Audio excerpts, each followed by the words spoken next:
lesson dito is that in order to maintain the relationship ng kanya pong ina-address na tao, kinakailangan po lagi yung mag-abide sa kanila yung teaching of Christ. O yung sa ibang tawag po nila the doctrine of Christ. At sinabi na po natin na iisa lamang po ang doktrina na sinabi po ng Biblia na hindi po dalawa, hindi po tatlo, but it is only one doctrine that mentioned in the Bible. And that is only a true doctrine na dapat po natin sinusunod. At yung pong ina-abide po natin, yung doctrine of Christ, kung ano man ang tinuro ng ating Panginoon, sa kanyang mga disipulo, sa mga apostles, siya rin po naman pong itinuturo natin dito sa Jesus the Great I Am.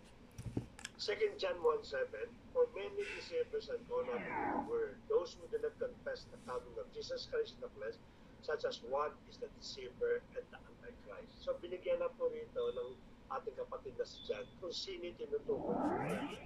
Those people that do not believe ng ating pong Panginoon that came into the flesh. Yun daw po yung mga deceiver at yung mga antichrist. Kilala po niya, no, marami pong yung sekta o reliyon or sectary.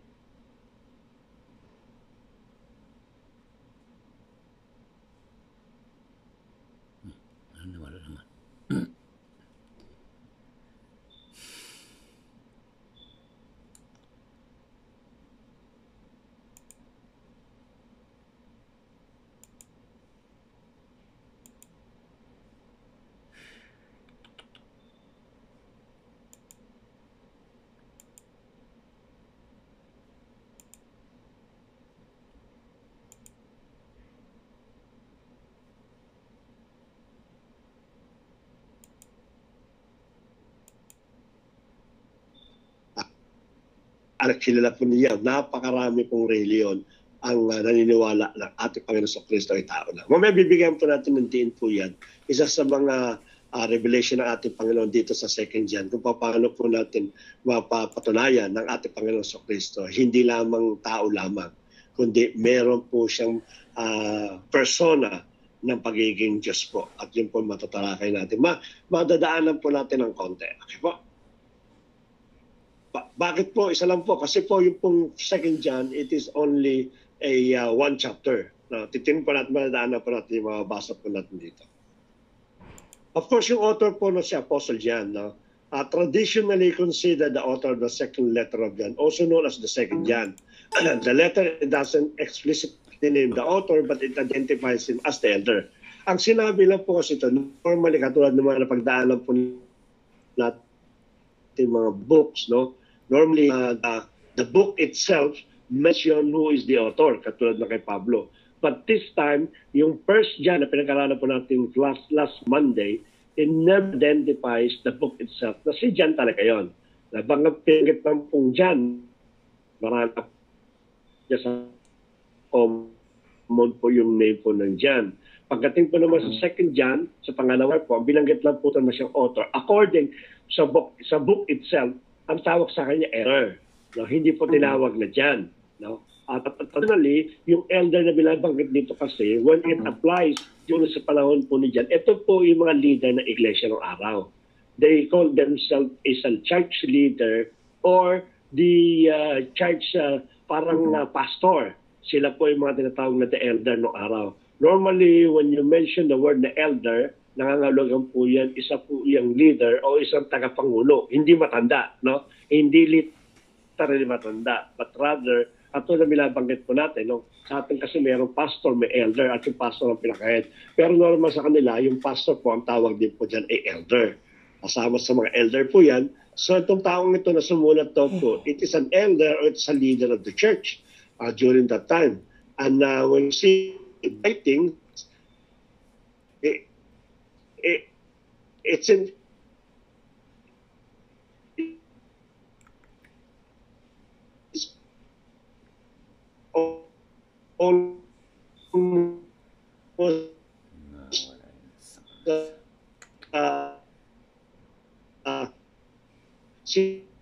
synonymously na pareho ng writing po ng 1 John. At 2 John, of course, pag-aaralan din po natin po yun.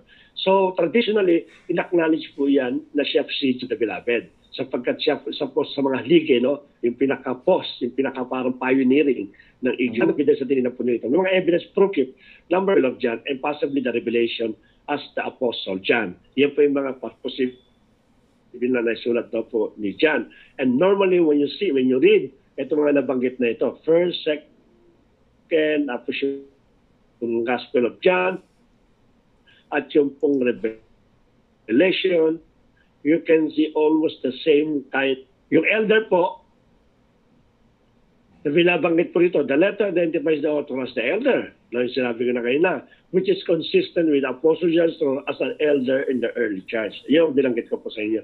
Kasi mga apostle po ng araw, katulad nila Peter, nila James, yan po yung mga tao po dyan, mga elder. No? Yung mga tagapangasiwa ng isa pong iglesia.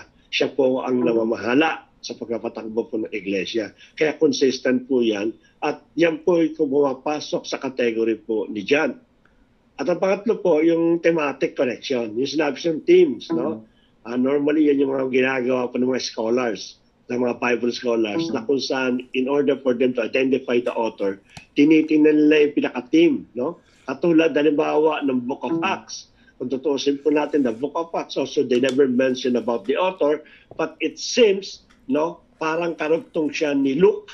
Kaya ang ginawa sa kanya, binigay sa kanya yung Book of Acts na si Luke po ang sumulat po nito. Because of the thematic connection, yung tinaka-theme, yung pagkakasunod-sunod, at yung pagkaka-line ng mga sulat po, tinag-aralan po yan. Ganon din po ito. Second John shares key themes with John's other writing, such as love, truth, and obedience to God's commandment. Titingnan po natin among the apostles of the Lord Jesus Christ. Si John talaga ang pwede natin mapagsabihan na talagang alam niya yung meaning po ng pag-ibig. Kaya John the Beloved ang tawag sa kanya. Because he's the one is really very near to the heart of the Lord Jesus Christ. Katulad na nabanggit po natin, for the past na mga Bible study natin, si John po kasi yung lagi pong nakalin, no? Lagi pong nakaalalay sa Panginoon. Saka lagi po nakapakinig. No? Kung makasano yung closeness na sa ating Panginoon, nandoon po talaga. Kaya kung taga-aaralan po natin, talagang ang ating kapatid na ito, namun po siya, dinidisciple ng ating Panginoon. So makita po ng pag-ibig. At ang katunayan po nito, siya po yung caretaker ng nanay po ni Jesus Christ na si Mary. Si John po ang nangalaga po doon. Kay John po ipinagkatiwala po ng ating Panginoon, yung kanya pong nanay na si Mary. Sapagkat alam po niya kung paano magmahal at paano mangalaga po ang taong ito. At patunayan po niya po yun. Kaya yan po yung mga ginagamit po in order to identify yung pinaka-author po ng isang libro. Sino ba si John? Binanggot na po natin sa unang Friday po natin, just to speed up everything. Also, John the Beloved was part of Jesus' inner circle. Sinabi na po natin. Sino-sino po yun? Si Peter, si James. Si John po was given the privilege of witnessing Jesus' conversion. Yung pong nagkaroon po ng transfiguration na doon sa ba yung lugar na may transfiguration? Sa Mount of nalimutan ko yung pinakano po doon. Maalala po niyo, may mount po yun ang tawag eh. Yung nakita niyo si Elijah at saka si Moses. Yun po yung bago po siya ulihin, diba? Nagpipray po siya. Kasama po doon si Peter at si James. Kaya po, nagsasalita po sa Mount, kung tawagin po nila sa Biblia, Mount of Transfiguration. Pero may pangalan po yun. Maalala ko siguro. So dito po na-witness po yan ni John.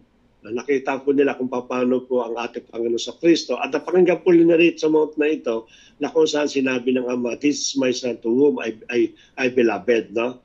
To whom I please. Which is na, pakinggan po yan ni John the Baptist nung siya po ay nabautismuhan doon sa River Jordan sa ating po Panginoon. No? Ganun din ang sinabi po dito na pakinggan po na why there is a transfiguration na kung saan yama yan.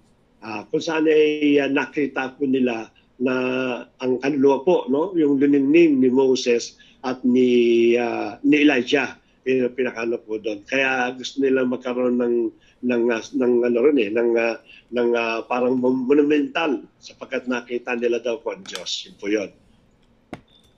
Si Apostle John po ay ang kapatid po ni James, no? Yung kasama po niya na among the 12 disciples po. Kung tawagin po sila ay Boanerges, no? na ibig sabihin daw sons of thunder, sapagkat meron nga rin pong pagka-impulsive at meron pagka-adelantado to si John. No? Siguro because of the love, because of the so much connection with the Lord Jesus Christ, kaya minsan nagka-out of boundaries yung kanyang pinakano. Pero hindi naman nangangahulugan po to na masama kay John. Kaya nga po makita po natin yung kanyang personality. Traditionally po, siya pong author po na binanggit po natin, 1st, 2nd John, the Gospel of John, and also the Book of Revelation. Yan po si John, nabanggit po natin yung last Friday, just only to remind kung sino po ito si John at sino po yung author na sumulat. Ano po yung theological team ito? Since maiksi lang po ito, maiksi lang po yung ating theological team. At the same time, yung explanation po ng bawat verses na tatalakay po natin. Ang theological po ito yung heresy. Pag sinabi natin heresy, ito yung mga puro-puro, haka-haka. No? Madalas po at talamak sa panahon ni interpret the Bible based on their opinion, which is ganun din po nangyari sa atin. No? Wala naman po masama to share the opinion, but let us always remember our opinion does not change the message of the Bible. No? Magkaroon ka man ng magandang opinion, magkaroon ka man ng magandang interpretation, but let us always go back sa tulad na binabanggit po natin. Let the Bible interpret the Bible itself. Kasi po, pag ginagyan po natin yan ng opinion, nilagyan natin ng idea, nilagyan natin sa natin idea, nilagyan natin sa sarili nating interpretation, hindi po natin maiiwasan that we can also include our emotions. Mahirap kasi yan eh. Anything that you are trying to explain, kung meron pong emotion, somehow nagkakaroon po ng one-sided. Tama po ba? Either yung side ng pamilya mo or mostly yung side po natin ang pinoprotektahan po natin. Yung self-protection at self-preservation. Kaya nangyayari tuloy is itong ating pagkakaroon ng pagkakaintindi at pagkapaliwanag sa Biblia, nagkakaroon tuloy ng heresy.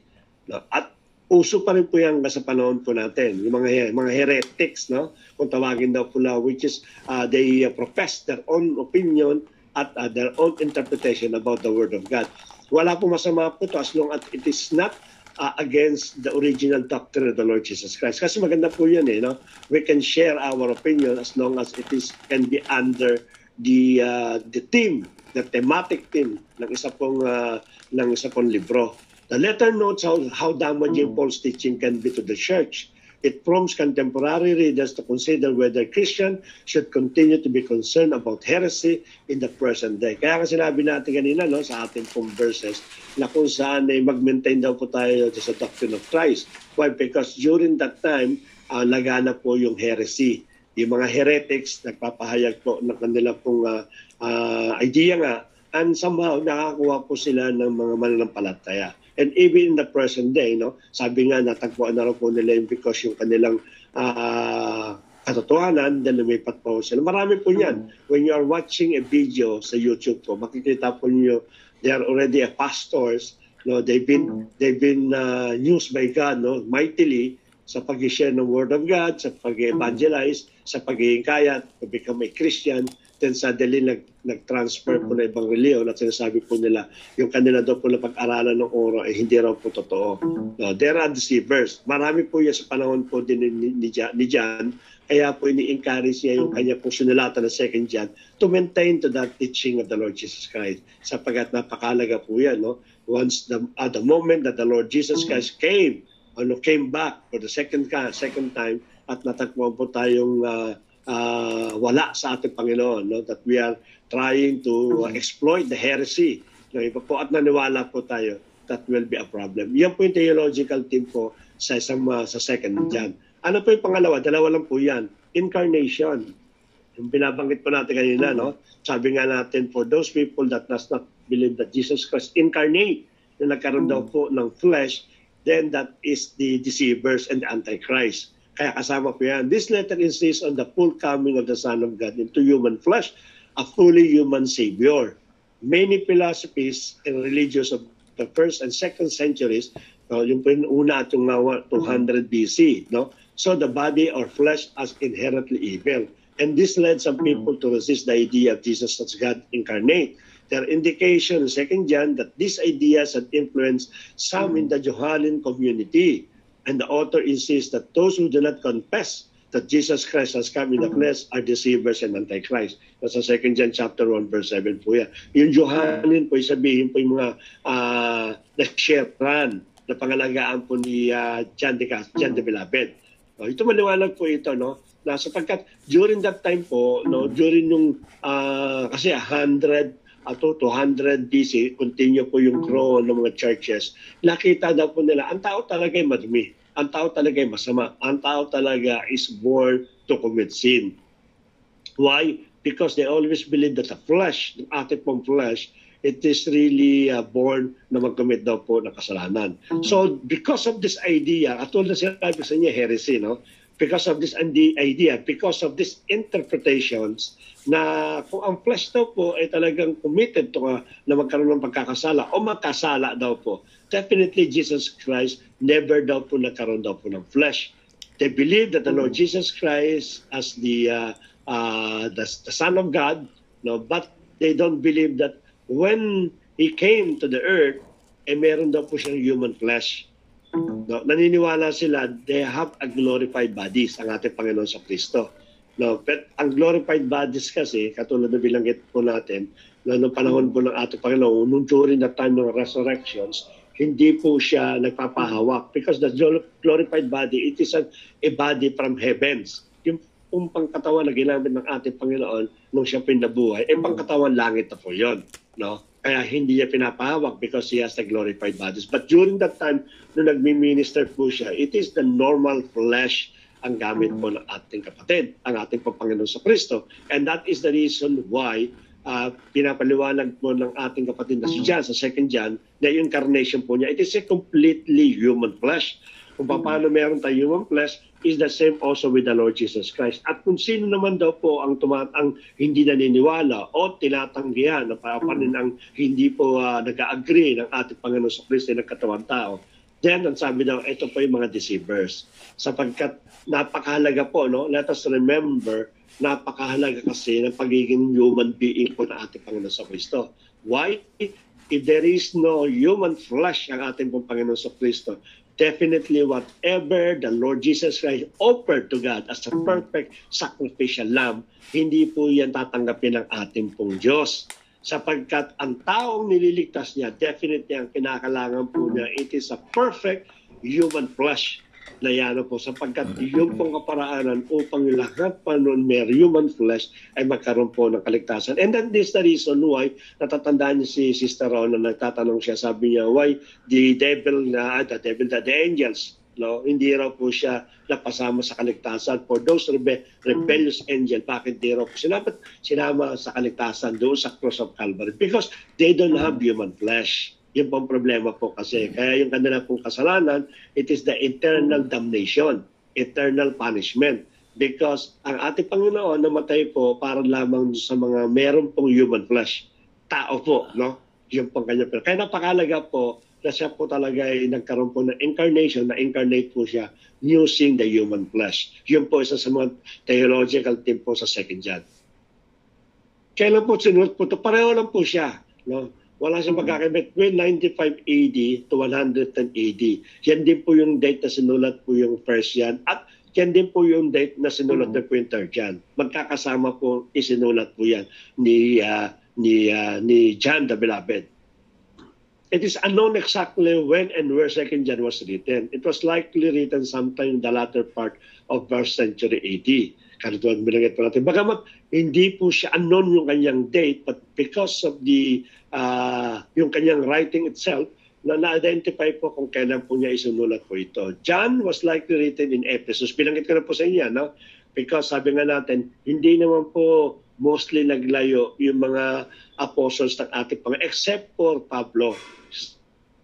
Talaga po nga, evangelist talaga po yan. No, marami po narating po yan. But mostly si Peter, si James, si John, and those also part ng yung unang disciple ng ating Panginoon. Nag-ikot lang po yan doon sa karating na lugar. Especially po yan, nag-stay po sila sa Jerusalem and then karating na mga lugar. Kasama nga po itong Ephesus. So between 95 and 180, no, it was written to address heresy, binanggit ko na.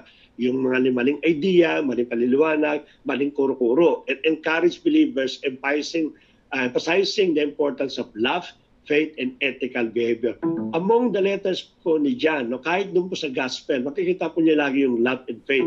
Ando doon po lagi yan. Mostly, of course, ethical kasama na sa ibang mga apostles po yan. But love and faith, hindi mawawala po yan kay John because that is a personal testimony po ni John. Kung paano po yung pag-ibig at yung pananampalataya ang naging kasanggapan po ng ating Panginoon to conquer the world.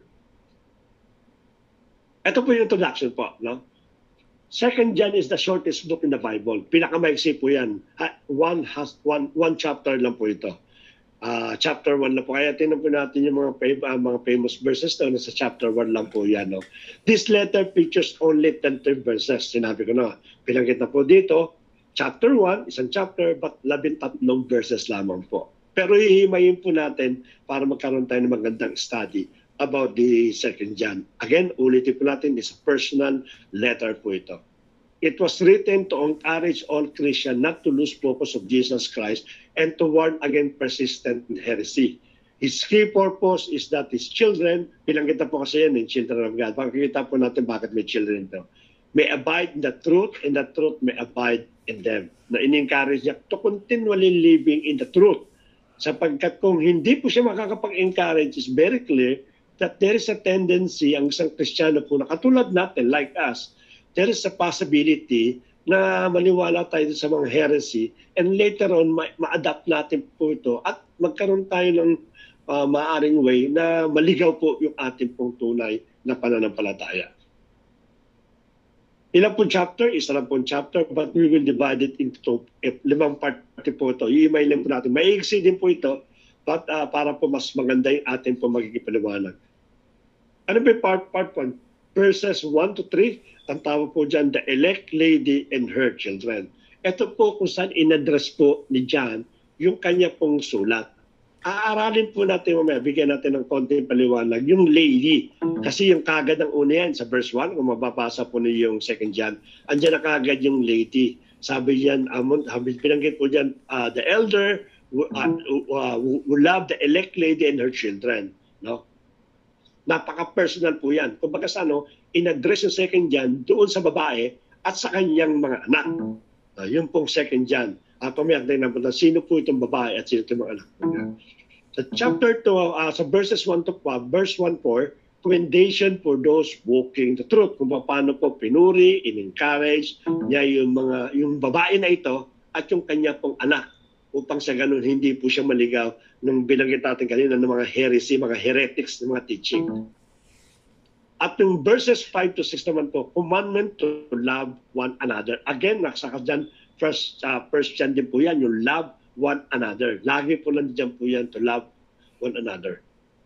Yung verses 7 to 11 naman po, ang tawag po na dyan yung false teacher. Yung antichrist na sinasabi po dito. Specifically, kung ano yung reason, kung ano yung pagkakasana, bakit siya tinawag ng antichrist. At ang panghuli po, yung pong chapter, yung verses 12 to 13, ito po yung pinaka-conclusion ng kanya pong sulat doon sa nauna po, doon sa verse 1. So tuloy po natin yung ating pong synopsis. Ano po ba yung synopsis nito? Yung verses 1 to 3, the elect lady and her children. The book begins with a brief introduction in 2 John chapter 1, verses 1 to 3, to the elect lady and her children. Yun ang pinaka-topic po niya. Yun ang subject niya na sinusulatan po niya. The meaning of this phrase is debated. So, it likely refers to a particular local church receiving the letter. Kasi po yung pong lady rito, until this very moment po, dinidebate po yan. Hindi na malaman kung sino itong babae o maaaring ito ay metaphor. No, ginagamit ng ni John para lang po i-demonstrate kung sino po yung lady dito. The phrase her children would include those believers influenced by this church, referring even to other churches. The introduction includes a strong focus on truth, mentioned 4 times in these first 3 verses, followed by a brief greeting in 2 John chapter 1, verse 3. So they believe na ito raw pong babae, it is a church. Kasi po, when you read the entire New Testament, normally po pag ginagamitan po ng church, no, yung pong pronoun, yung substitute sa language po ng English, ginagamit po dyan either her or she. babae po ang, kaya nga, titindan po natin, no, doon sa marriage of the Lamb, ginamit po ang church na she, babae po. Kahit sa kasal tayo po yung babae, ang ating Panginoon sa Kristo yung bride. So, normally po, nagkakaroon po ng interchange yung word sa church at doon sa pronoun na she or her ang ginagamit po. Isang signifies na yung pong church sa isang babae.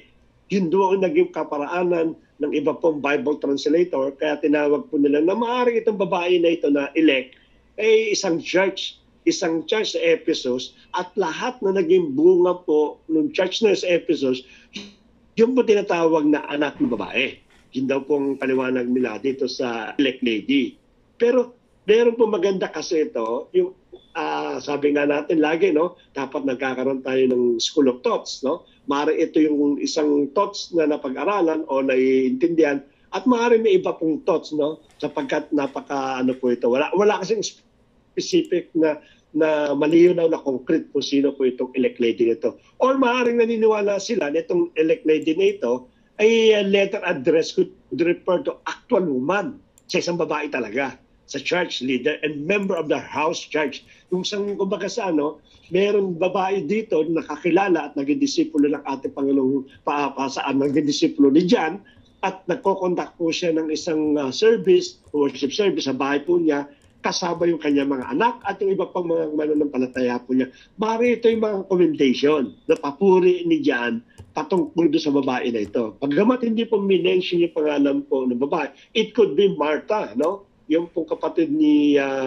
Mary, yung pong natandaan po niya na yung Martha, kung bakit ka nagugulumihan? Sapagkat siya daw po ay lagi nagkasikaso ng bisita, siya daw po ay lagi nagkasa ating Panginoon sa Kristo, siya po nagsiserve sa mga visitor po ng ating Panginoon. Samantalang si Mary, siya naman to ay lagi pakinig ng Word of God. Maaaring ito si Martha ito, o maaaring ito ay si Mary Magdalene, na isa pong prostitute na naging disipulo ng ating pong Panginoon. No? Marami posible po yan because there is a lot of great woman na binanggit daw po dito. Binabanggit doon sa mga sulat ni Pablo and the rest ng mga writings po sa New Testament. Isa ito sa maaaring itong ginamit. Bakit to? Kasi po yung ginamit kasi ng lady. But let me read it again. No? It could be a metaphor for the church as a whole. Binanggit ko na po yun. No? The fact that her title is elect lady and she has a children suggests that John writes to an actual woman leader and the members of the house church are referred to as her children. On the other hand, the author refers to his own congregation as your elect sister in the final verse, suggesting that the titles elect lady and elect sister may be metaphorical ways of speaking about particular congregations. No, pero titignan po natin kasi original word ng lady dito, na binanggit po dito, particularly ginagamit po yan, kasi sabi nga natin, diba, kung ano yung panahon during that time ng writings, ina-adapt po yan. Katulad na limbawa, you finish the race na binanggit po ni Pablo. No? Because during that time, it is acquired the system po ng Greek no, regarding sa Olympic. Doon niya ikinumpara para mas madaling maintindihan ng tao kung ano po yung ginagamit na langwae, ginagamit na mga terms during sa panahon po ng writings, yung po ang ginagamit po upang mas higit na madaling maintindihan po yan. Pag binanggit po natin ng lady nung araw po, normally it was addressed to a empress ng Roma. Yung matataas na babae ng Roma. Tinatawag nilang my lady, ba? Hindi po yung my lady tinatawag mo, yung maraming tao, kundi particularly a person. No, hindi mo binabanggit yung pangalan niya, yung empress, yung pinaka-maaaring anak ng hari ng Roma o maaaring asawa ng hari ng Roma, tinatawag po yan lady, my lady. No? Hindi po dahil sa babae, kundi may lady. Kung nakapanood po kayo ng mga panahon po ng mga, yung mga antawag dito, yung mga soldier. Mga soldier, no? Yan ang pinakano po yan. Kaya itong elect lady na binanggit po ni John, it might be a particular woman. Kaya nga isa to sa mga ginagamit po upang sabihin natin na may mga babae talagang hindi mo prepared sabihin na hindi maging leader. Sapagkat ito po ay address po ito. At katulad na binanggit po natin, it is a Greek word na ang meaning daw po ng lady means it is a personal name of a lady, of a woman. Yan ang pinakano po dyan. Kaya ito yung second thought, no, na pwede natin i-apply dito kung sino po itong my lady nito na inadresan po ni John. And most probably kung gagawin po natin yung second school of thoughts na ito'y babae, nangangahulugan, ito raw po ay malaking parte sa ginawa po, nung umalis po si John sa Ephesus, malaki daw pong ginawang parte nitong babaeng ito in order to continue, grow and to continue proclaim the gospel ng ating pong Panginoon, including yung kanya pong mga anak, mga literal na anak po nitong babae na ito. So yun po yung title po doon. No? Iiwan po natin yan. For me also, I will not say na ito'y church o ito isang babae. But ito po yung mga idea, ito po yung mga interpretation ng mga nag-aaral po ng Biblia about the second John. Part 2 po tayo, no? Summarize ng ginagawa natin. Sa part 2 po yung verse 4 po, commendation for those walking in the truth. Ito po yung my lady at yung children, binibigyan ng encouragement o commendation. No? Verse 4 gives a commendation for those walking in the truth. But to be honest, na bagamat babae at yung kanyang anak ang kinakausap dito, but since that the exercises ng kanyang mga salita, it is a general in terms, no? So we can apply also in our church for today. Individually and also by group, by church, we can apply also this commendation ni John po, na ginamit po niya doon sa babae at sa mga anak mo. This key verse stands as a theme in the letter. John notes that some of your children walking the truth, indicating that some were not. Christians are not immune to sin or to spiritual error. It's important for believers to examine themselves to be sure that that what they say and do matches the truth. Part of John's letter warns against false teachers and those who follow them. Kaya nga lagi natin sinasabi, no? Let us always continue to show the proof of our faith. Katulad ng bilanggit po ni James, no? Nakatunayan po yung ating pong gawa. It will show that really we are in the doctrine of Christ. We follow the Lord Jesus Christ. Yun po yung kanya po encouragement dito. Continue walking for the truth. Whatever you learn from me, whatever you learn from the Lord Jesus Christ, you have to continue for this thing. Sapagkat may darating pong testing po yan. Katulad ng binabanggit po natin, mga heretics na mga person that will try to deceive us and that will try to go in a separate ways. Maligaw po tayo. Yun po yung verse 4 po. After po na ipakilala po niya kung kano niya kalami, personal relationship niya doon sa babae at doon po sa kanya pong anak. And then suddenly it continues about the commendations, the encouragement to continue walking in the truth. Sumunod po sa part 3 po, verses 5 to 6, commandment to love one another. Verse 5 and 6 focus on the commandment to love one another. 2 John chapter 1 verse 5. Love includes that we walk according to His commandment. This is the commandment. Love for God is closely connected with obedience to the truth. Nangangahulugan po, yung punto pag-ibig po natin, it leads to the obedience to the truth. No, meaning, we have to strictly follow or adhere kung ano man yung mga katotohanan na siya ating po natagpuan o nalaman. No, yun daw po ang isang magpapatunay that we love each other. That we should always demonstrate the love for each other. Anyway, yun naman pa ang binanggit ng ating Panginoon, di ba? Yung patinuri niya, let us remember that the second most important commandment given by our Lord Jesus Christ is again to love one another. No? Love your neighbor. Yun po yung pagkakasabi niya, ba? The first one is love thy God, and the second one is love thy neighbor, which is also showing to love one another. It doesn't matter kung sino yung neighbor po niyo. It doesn't matter kung ano po yung condition po niya. It doesn't matter kung gaano po siya kasama at hindi katanggap-tanggap na lipunan.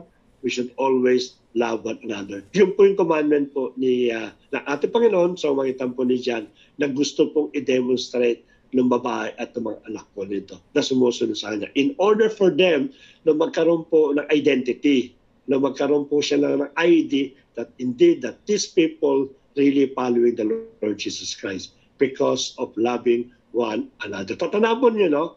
I said that John always proclaimed love one another. Yung kanya pong emphasize about love. But there's a question, maya po, i-discuss po natin also about the love. Kung ano po yung love na sinasabi po dito.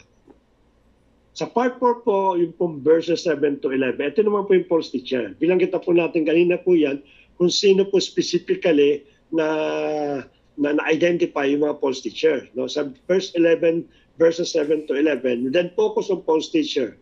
John mentions many deceivers who claim Jesus did not come in the flesh or physically. No, hindi na po nagkaroon. Hindi nagkatawang tao. He calls them the deceiver and antichrist. Believers were to watch themselves and have no part in the evil work of such people. Hindi na po na dapat ina-associate ang ating sarili for those deceivers or for those antichrist, because we are not living or we're not continue living na meron pong connection sa mga tao na ito. This is not the same as difference of opinion. This is a matter of essential truth. Those who reject the core message of the Gospels are to be avoided. Iiwanan daw po natin. Let us again expound about these false teachers na ito. At na bilanggit po natin, if you read chapter verses 7 to 11, it's very clear, no? Ang ating Panginoon Kristo, whoever, sabi doon, specifically mention niya, whoever does not believe that the Lord Jesus Christ came into flesh, it is the Antichrist or the deceiver.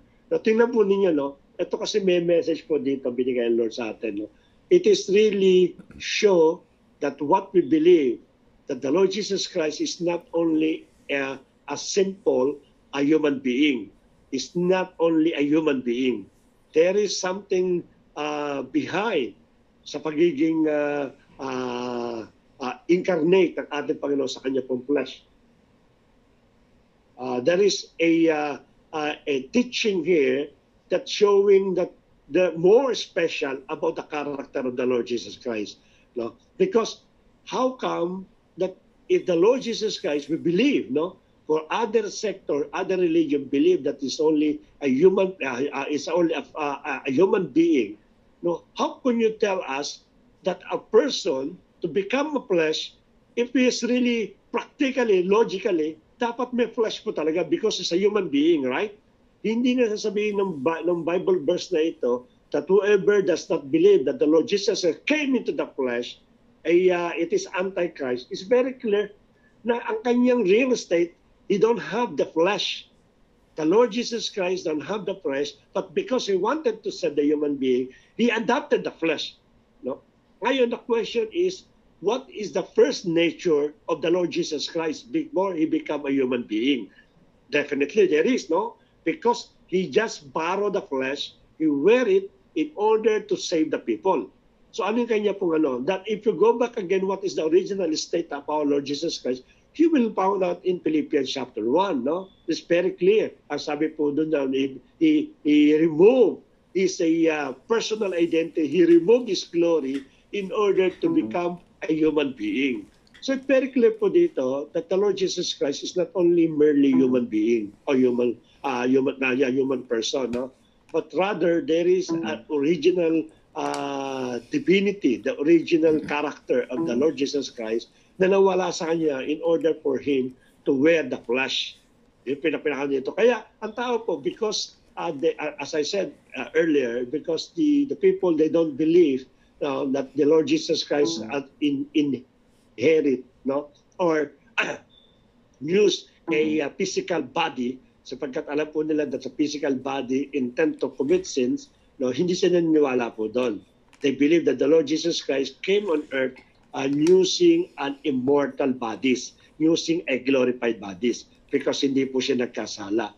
And that is, they call it Antichrist. This is the deceiver. They're trying to interpret or to integrate their own ideas, their own interpretation in order to meet, no, yung kanilang general, yung kanilang to meet their kanilang general consent about their about yung kanilang paniniwala. So these are the people that really Antichrist. And there's a lot of false teachers, a lot of false religion around the world that teaching that the Lord Jesus Christ as human body is only a person. No, hindi po siya Diyos. No, I will not mention that kind of secta, but definitely you know already who are those people.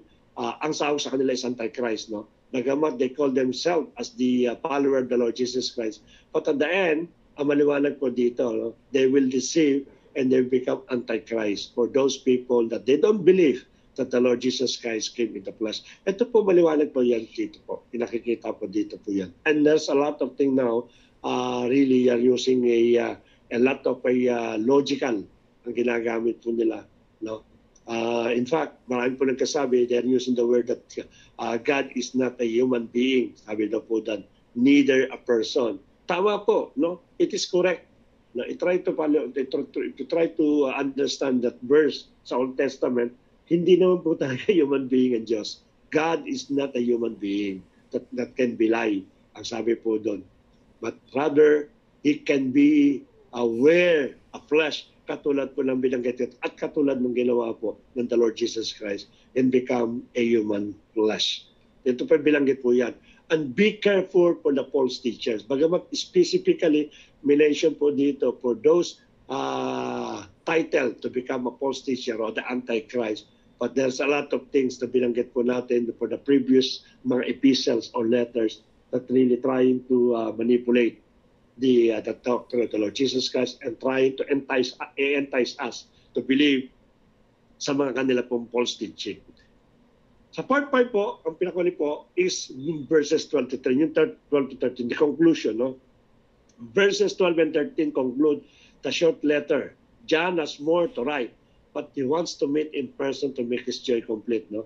Katulad po ni Paul, no? Na sabi niya, if given the opportunity, I wanted to visit all of you. The same thing din po kay John, because this is I think the last will of testament po ni John is now trying to say goodbye sa mga ano po niya. He conclude with a statement about the children of your elect sister, a reference to the church where John was located at that time.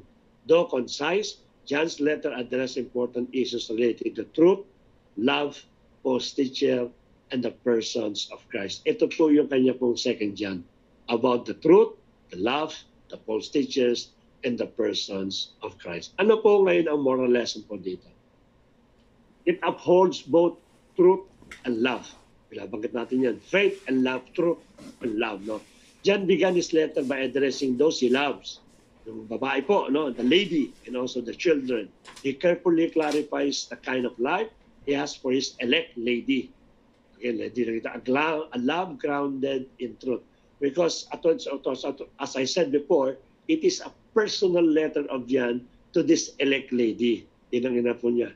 And it's also a personal encouragement do sa elect lady at sa kanya pong mga anak. He tells them that love grounded in truth unites all of God's children. No? When you are mentioning about love, no, it should be anchored with the truth. Kaya sabi natin, love sometimes hurts. Why? Because it's connected with the truth. Kung ang katotohanan po, ang siya po pag-uusapan natin, then there must be something na correction. Kasi po ang tao po nagkakamali po niya. In order for them to correct, you have to accept, you have to share the truth, no?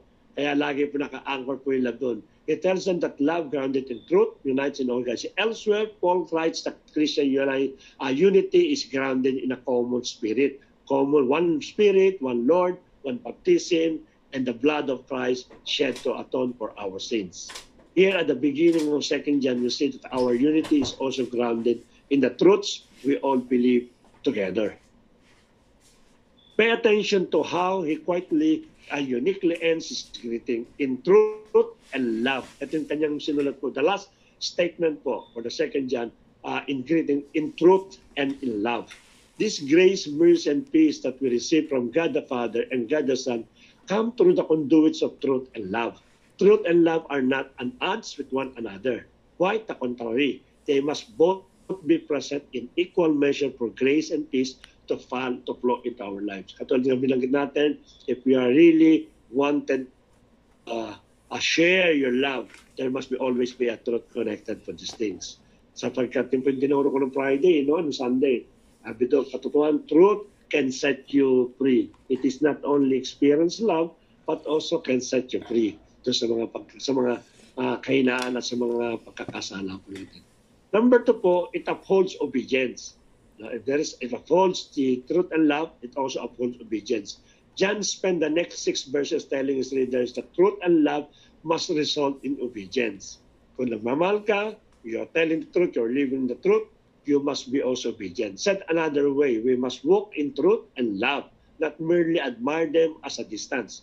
John is so bold as to define our love for God as walking in accordance with His commandment. Remember yung sinabi po natin kay Saul, no? Yung King Saul, the first king of Israel. No, sabi daw po doon is obedient is better than sacrifice. No? Sapagkat itong araw po, it is very common and it's very normal practice in life to sacrifice with God because that's the only thing that they can please God during that time. So mostly po people are trying to preserve and to trying to get a perfect sacrificial offering in order to please God. Sapagkat yung pong purpose nila eh. But this time, pinaliwanag po ni Prophet Samuel, no, that this obedient is better than the perfect sacrifice. And pinaliwanag po niya. So dito rin po, it is given a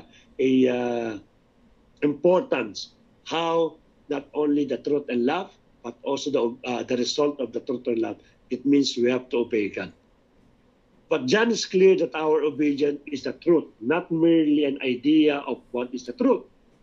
As John deals with the Antichrist who have gone out into the world to deceive God's elect, he issues a warning.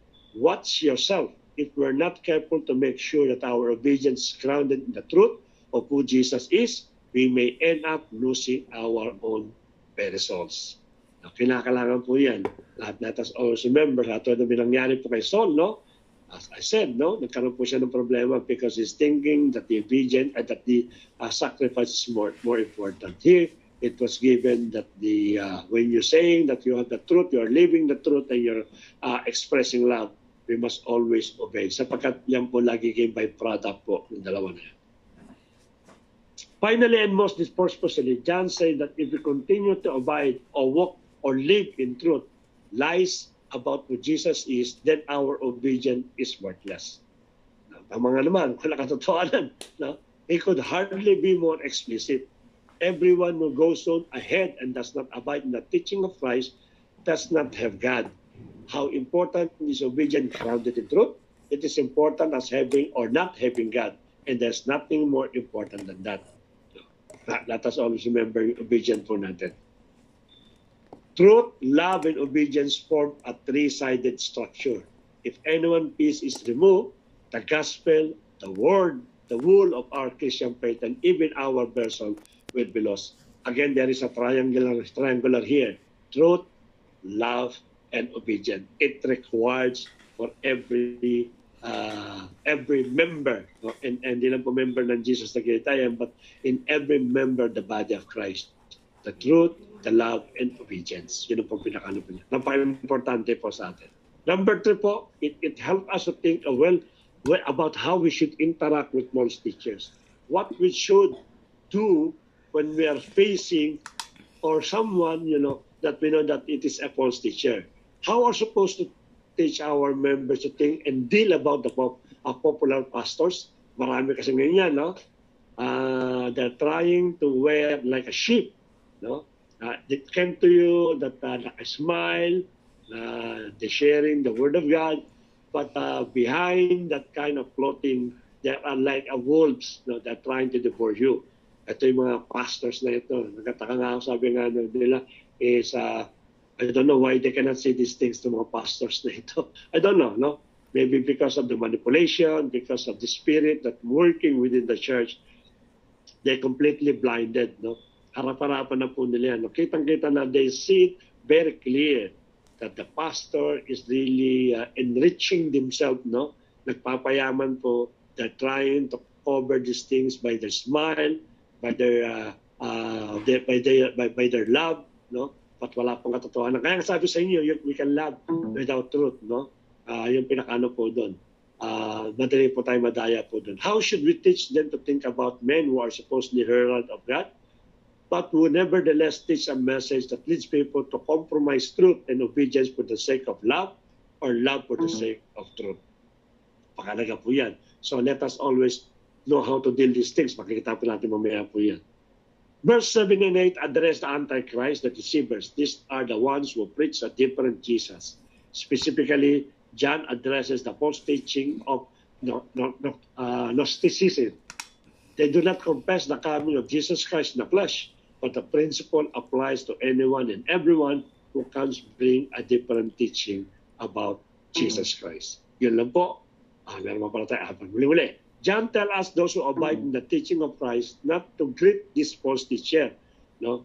Ini-encourage po ni John not to greet these false teachers and not to receive them into their homes. Huwag niyo papasukin sa inyong pambahay. No? Napaka ano po to. It's very straightforward, the warning po. I don't think John means we should not even say hello to such a man, or even that we cannot even invite them into our home to talk. In ancient Near East culture, to greet a traveling prophet publicly and receive it into your home mean that you receive not just a man, but his teaching as well. The public display of approval doubled as a public green light for the deceiver's false teaching. Because of this, he said that anyone who greets as a one is taking part in their wicked works. Again, ulitin po natin. Anyone who receives, anyone who greets, anyone who welcome in your house, this kind of person, you become a taking part ng kanila pong wicked works. Aliwanag po yun, no? Sa verse 11. Applying this principle may look different in Detroit than in the ancient Near East. Even the Philippines, no? Sa Philippines, napaka-accommodating po natin, napaka-welcomist natin sa mga visitor. That's hospitable, no? Even alam natin hindi siya kabuti-buti, hindi siya kanais-nais, but we always welcome. Yun po yung attitude po ng mga Pilipino. No? At dito po pinigyan po siya ng warning, no? Never be part ng inyong pong house itong mga taong to. But it must still be applied with the utmost diligence. Preaching through 2 John will help both of you and your people think more carefully about the matter. So let us how to interact with those false teachers. Mamaya po may question po that we will expound more how to interact for those people that is teaching differently from the gospel. Kasi marami po yan for those mga pastors, those leaders that knocking on your door, no? Trying to nakaranas po ako niyan, no? I will not mention the name of the church or the name of the religion. No, they're knocking on my door. They are trying to offer a magazine with full of pictures. Then they started sharing the gospel, no? Which is somehow, as you can see, is almost hindi natin nalalaman. But yun naman po yung pinaka-way po ng ating kaaway, ng deceivers, no? They're trying to start as if the normal conversation, normal belief, then later on they will try to insist their beliefs sa bawat substantive. Let us be careful sa mga ganito. Sabi nga ni John, huwag mo raw siyang papasokin. Or else, if you try to entertain these people, you are trying to invite them or welcome them in your house, you become a part of their wickedness. Yung binanggit po sa verse 11. See you next Monday po, and God bless po sa inyo. Amen.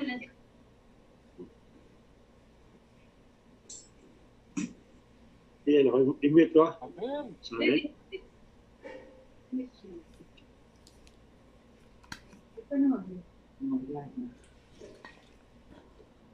Amen.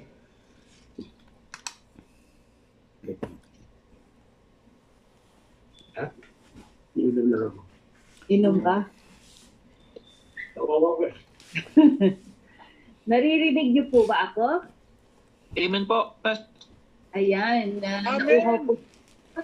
At kukuha daw po muna siya. Amen po, Pastor. Amen po. Dapat pahingi din ako, nasa kwarto po kami kasi sa taas. Kaya padagdag ako ng tubig. Thank you, Dad. Okay po, napakaganda po ng second John, It is address sa family po. Meron diyan nabanggit na woman or yung babae na sinasabi, meron yung father, the son, yung mga kabataan, minention po lahat yan. So ano po yung dito, ang pinag-uusapan natin, of course, palagi po dito kung paanong ang salvation natin is only through our Lord Jesus Christ. Yung dakilang pag-ibig po ng Panginoon sa atin. And the assurance, assurance always looking for the fruit. Who are the true believer of Jesus Christ? Those who have fruits. At anong fruit? Number one, syempre, we must obey the commandment. If we are not obeying the commandment, ay baka fake, no? Even po yung mga pastors na nagpo-preach na sa atin, always look for the fruit. If they are really obeying the commandment of the Lord. Ito po yung pinakaunang fruit na makikita natin. May submission dun sa salita po ng Panginoon. Dorothy's there, no? Okay, we have to submit to the Word of God. Tignan natin nga yung ni Pastor Bernard, yung first question niya, para i-question ko na po. Ayan. First question po, sa 2 John verse 1, 10 to 11, contradicts the doctrine of God's love. Okay, I will read the verse. If anyone comes to you and does not bring this teaching, do not receive him into your house or give him any greetings. For everyone greets him takes part in his wicked works. Okay. No, is there any contradiction? Because the doctrine of love, we must accept everyone, di ba? No? The doctrine of love is we must accept everyone, be gracious to everyone. But in this portion, tells us not to accept them, not to receive them in our houses, no, or give them anything. Pati pala greeting. Greetings, no? You should get. Ay, actually, meron ako nabasa sa Corinthians ba yun o sa Galatians. Yun daw kung mga ganitong klaseng mga tao, wag mo daw silang pakisamahan. Kahit daw yung kanilang mga damit, wag mong hawakan. No? Ay, hanapin ko yun. Sige. So, sige, habang kung hinahanap ko yung verse na yun, anyone who would like to answer if this verse contradicts the teaching or the doctrine of God's love? Sige po, anyone can unmute. Ang lamig naman ito. Bakit? Pakipatong na lang.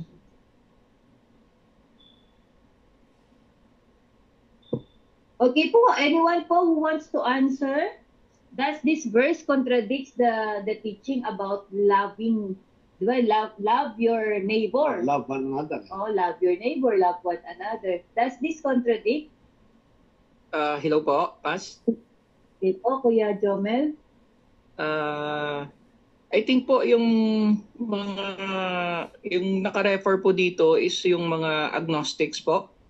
Yung nagtuturo ng mga maling katuruan po. Heresy. So, yung mga heretic po. Apo. Okay po. So, hindi po, nagko-contradict nga po ba? Kasi sabi, di ba, love your enemy. Kasi ano tawag dito? Sa akin po, Pas, hindi. Paano po yung sinasabi na love your enemy? Di ba? Iba naman yung, kasi ito is, we're talking about truth.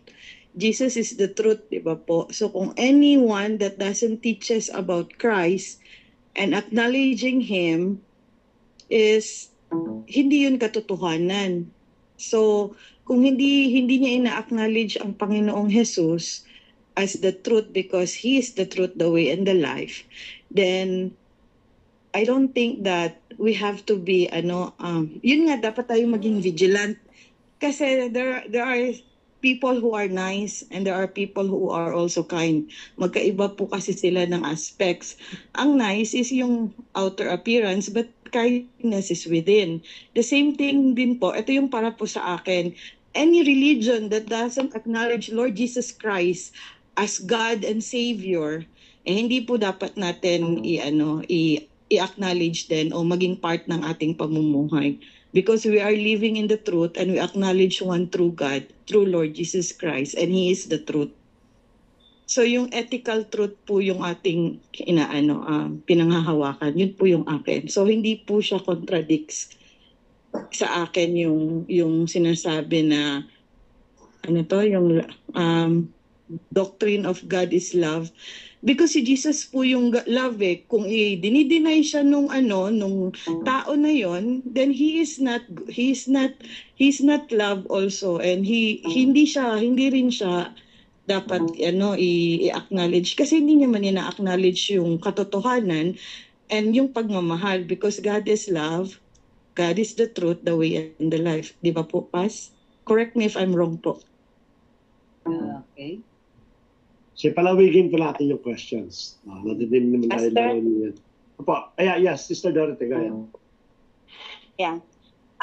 For me, this God's love with these words does not contradict to each other, because the love of God is not go by feeling.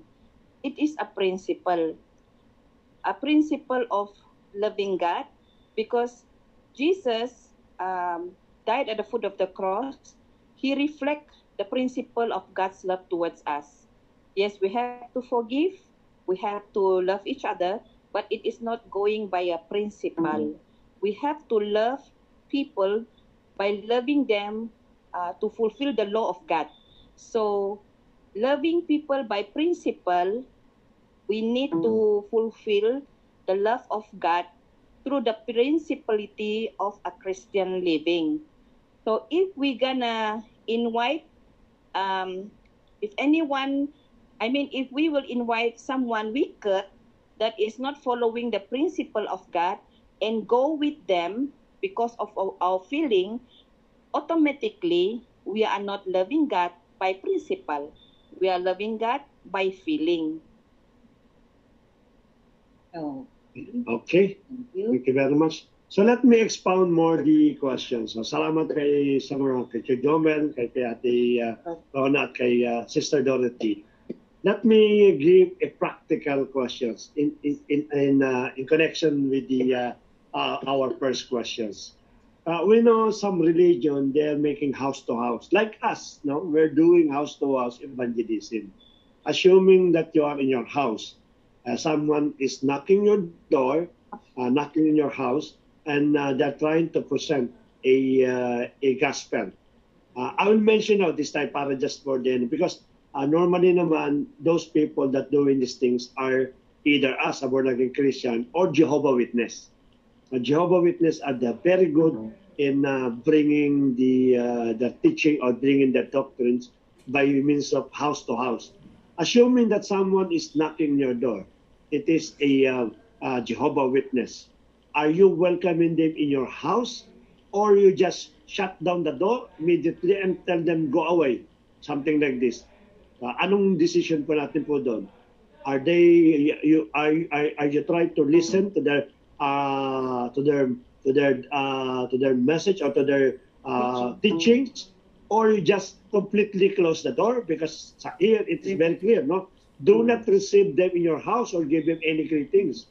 Ayun ang sabi kasi ni Paul. So what shall we do if someone is knocking on your door and also sharing their belief? Okay, Kuya Dave, go ahead po. Okay, sa akin po, Pas, okay, ganito lang po. Siyempre, we are taught to share the love of God. So, tayo yun, nagsishare tayo ng Word of God. Kasi we know, tama yung tinituro natin kasi God is love. But yung iba naman ko, Jehovah Witness, kasi ang kinakatakutan nito is baka makorap yung mind mo. Especially doon sa mga baby Christian pa lang.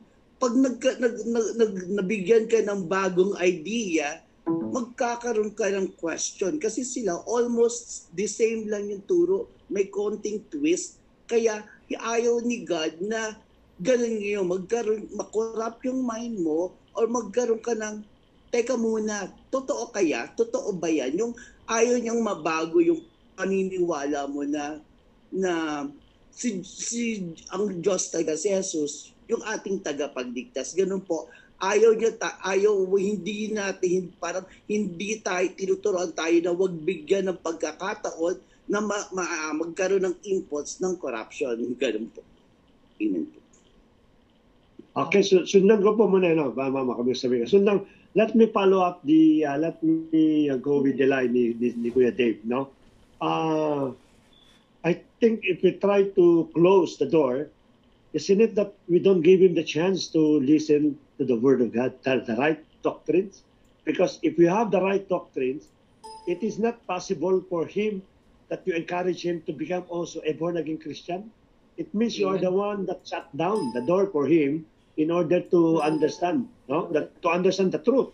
Because the Bible declares, if you know the truth shall set you free. If you are trying to avoid these people because of the 2 John chapter verses 1 10 to 11, means we are the one that's shutting down for them to know the Lord Jesus Christ. Isn't it right? Amen Yes. po. I agree. Amen. So, Kuya Regan po muna, naka-raise hand siya kanina pa. okay po. Go ahead po, Kuya. Yes po, share ko lang yung yung experience ko nung pagkagaling ko ng kakauwi ko ng Pinas. Habang naglilinis po kasi doon sa bakuran. Sila ngayon, meron nga po sila. Parang nakwento ko na rin to dati. Nag-house to house sila. So, yun ko kung tama ako kung doon sa sabi ni pastor na we are tinataboy ba natin sila, ayaw din ba natin i-inject sa kanila yung pananampalataya natin. Kasi ang ginawa ko po is gusto nilang pumasok noon sa bakuran kasi may may bakod. Then gusto nilang pangaralan ako. Sabi ko po kasi pasensya po. May pinanghahawakan din po akong pananampalataya at magkaiba po tayo. Sabi ko po na gano'n hindi ko po kayo ma-entertain, sabi ko po. So, yun nga po, tama po. Tanong ko rin po, tama po ba yung ginawa ko? Kasi sabi ni Pastor, para bang tinaboy ko na po ba sila? Ayaw ko rin iano sa kanila yung kung totoong yung sa atin nga po ay tama at sa kanila ang mali. Pero kasi God is love po, di ba? Oo nga. Pero kahit naman din po kasi si Jesus noon is tawag nito nung against din po sa paniniwala ng mga Pariseo yung teaching niya, di ba? Pero hindi naman po niya sinabi na ginawan ng masama, bagkus ipinanalangin pa niya sa Ama nung ipinako siya dahil patawarin niyo po sila dahil hindi po nila alam ang kanilang ginagawa. Sabi pa nga rin po niya, di po ba? So yun po ang sa akin, Pas. Amen. Okay. So, sige, naka-raise ang hands po ni Ate Rona. Ate Rona, you may take the chance. Akin po pa sa aking dito sa aking take, hindi po ko po siya iti-take ng very literal na pagsasarahan ng pinto or we will shut them down. Kasi nga, nawawala din po yung essence ng respect. Kasi di ba we are taught to respect all types of religion. Yes, Sa akin po, if I am well equipped of my faith and I am having a stronghold and a strong foundation of what I believed in, pwede po ako magkaroon ng open dialogue to them so we can stand our point. So it's either I could convince them, but I have to always set boundaries.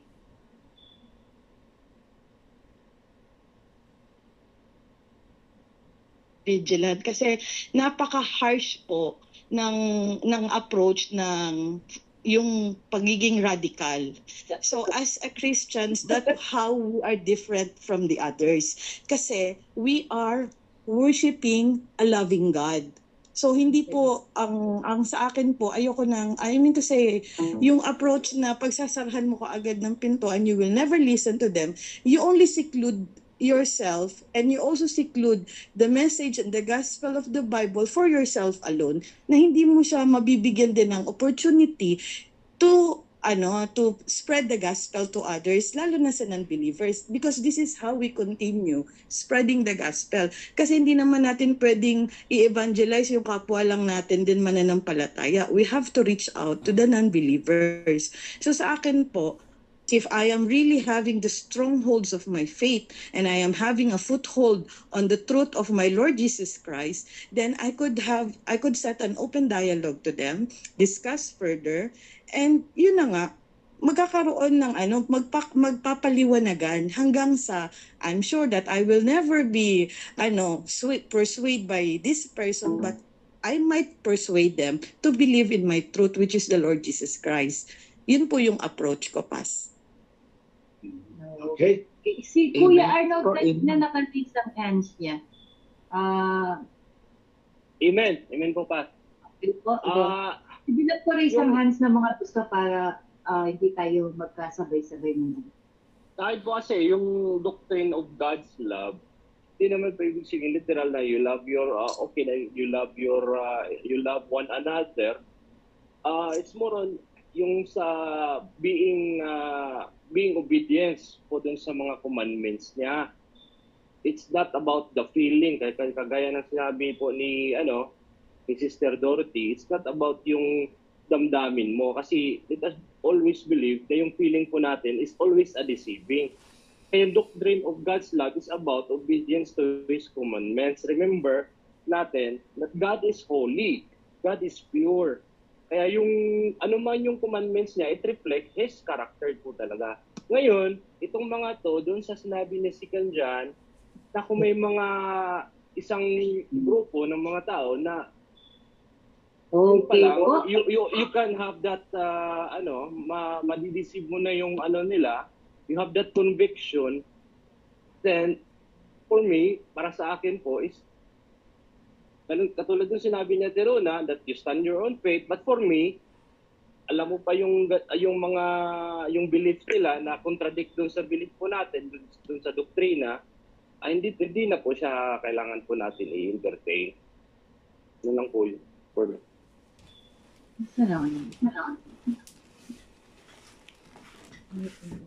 Amen po. Yun lang po sa akin po. Salamat po kay Arnold. Amen. Okay, Sister Dorothy. Pastor, for me, we can, first thing, of course, we have to pray and ask the Holy Spirit for conviction. Because in every journey and every decision in our life, we must not use our own human reason to whether to accept or not to accept. We have to remember that God knows whether we should open the door or should close the door. And through the Holy Spirit, after praying, to give us conviction whether to open or to close. Number one. Number two, we as a Christian should not debate Bible scriptures with argument and with to show that we know the Bible better than anybody. So biblical or scripture should not be an argument, but instead it should be a discussion with grace. So because we know that, for example, these people that is coming from house to houses, week one they're gonna come, they will debate. Week two they're gonna come with a bigger group, they're gonna debate. Week three they're gonna come, they're gonna bring more people to come and they debate. Because I have encountered with them that every week they're gonna come, but if you will not follow them, they will start to become very argumentative and they will start to get angry if you will not follow what they teach. So when it reaches to this stage, you need to stop. But if the discussion is a discussion with grace to show the grace of God, but first thing we have to also equip ourselves with knowledge.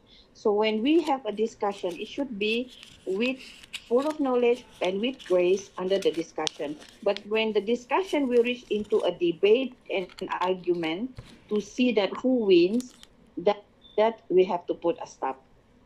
That's my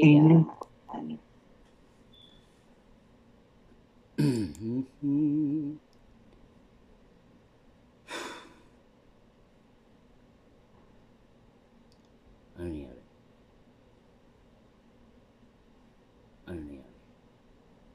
Nawala na.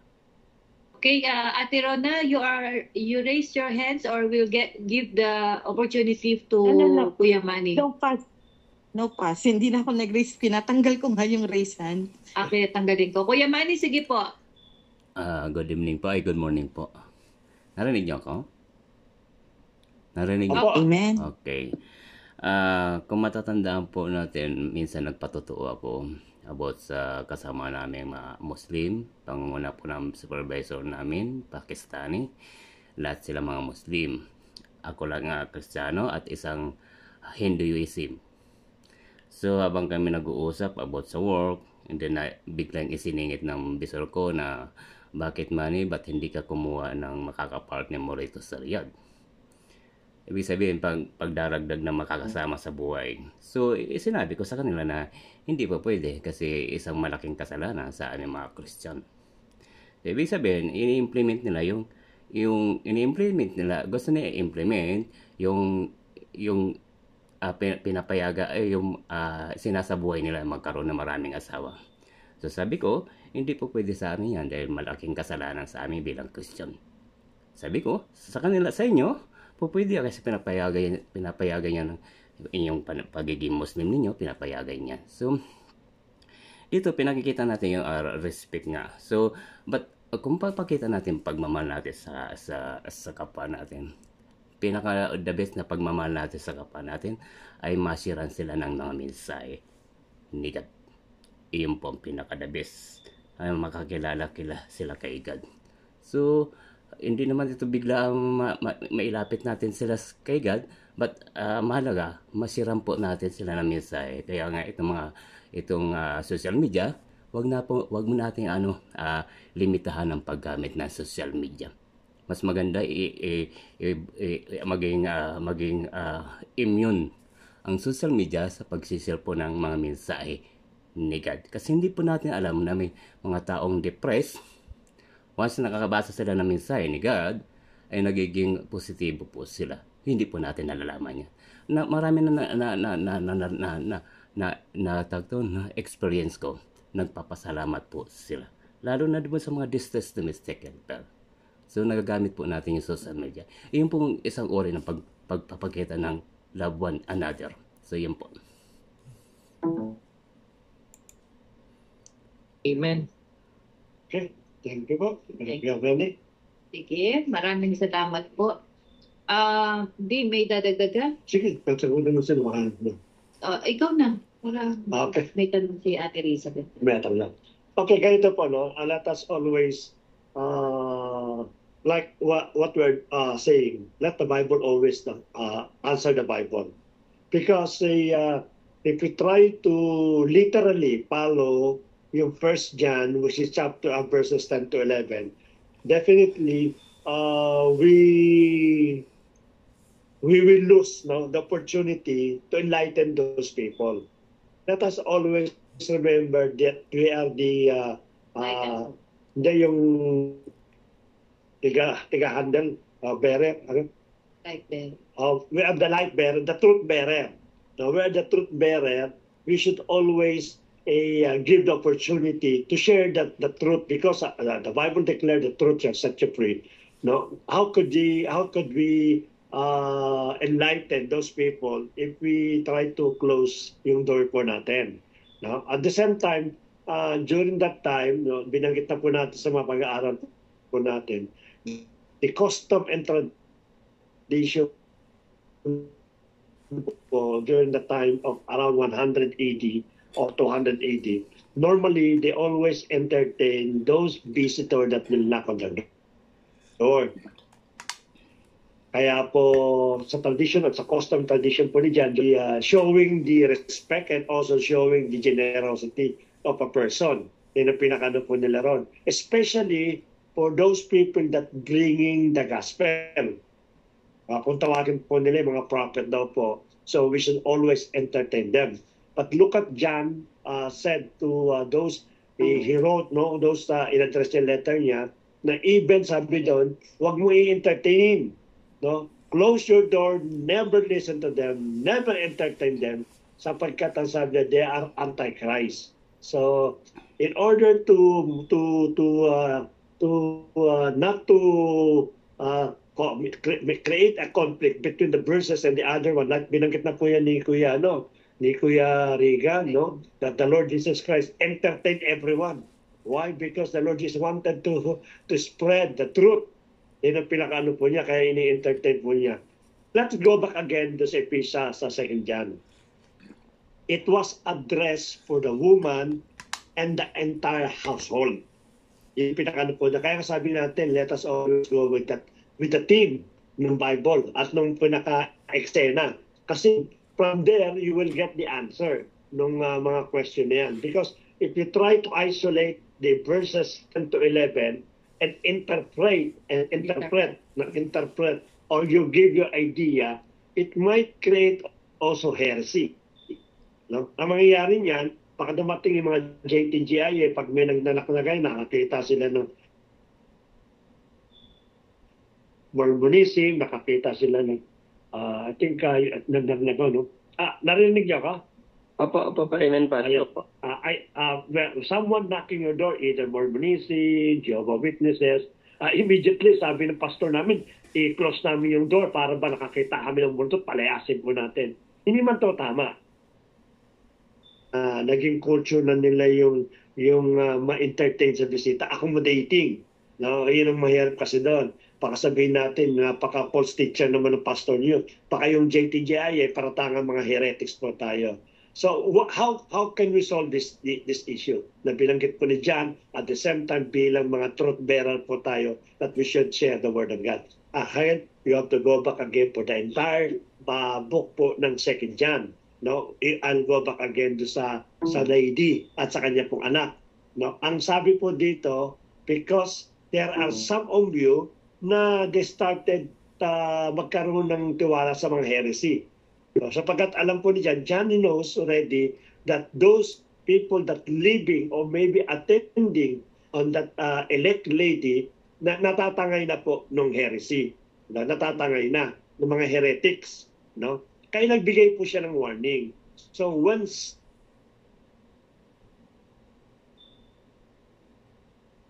share their belief on you, which is completely contradict your belief, our belief, then you should start sharing the Word of God. Because it might be also the opportunity of God in order these people to be enlightened. Baka magkaroon po siya ng kaliwanagan. No? At kung hindi man, then you separate your own way. Katulad sabi ni Sister Rona, you have to establish your faith and your foundations. That if you feel that this person is really not accepting the truth of the Bible, then you can say goodbye and God bless. Now bless him or bless her. Okay, but let us separate ways and let us respect each other. Yan ang pinakano po ito. Pero sa case kasi ni John is different. They already na-influence already the other Christian during that time sa bahay na yun. Kaya there are some of you, sabi doon, that already listening for these heretic people. So nag-warning po siya. No? If it is for the church, for example, I'll give you a good example. No? If it is really an heretic people that creating confusion in our belief, will come to JTGIA in order to become member, but the agenda is to introduce or just to insist yung kanya pong pananampalataya. Then kami mag-asawa, we will stop there. No? We will tell them that, go ahead, you are not welcome in this church because you are creating confusion among our members. Iba na kasi yun. When we talk about the church, when we talk about the congregations, we are trying to deceive yung kanyang pananampalataya by introducing another doctrine of the doctrine of Christ. Then we, the leader of the church, we can immediately avoid these people. And that is what John told us, to avoid these people in order not to create more damage sa loob ng iglesia. But definitely, if it is an individual sharing, you can share. Any religion, you can share because that is your opportunity to share the gospel. Huwag mo silang itaboy. Maaaring sigurong God use this opportunity for you habang nagwawalis ka ng bakuran mo, suddenly someone trying to share other doctrine, but it is God who bring that person to you. Maybe that's the way these people will know the truth.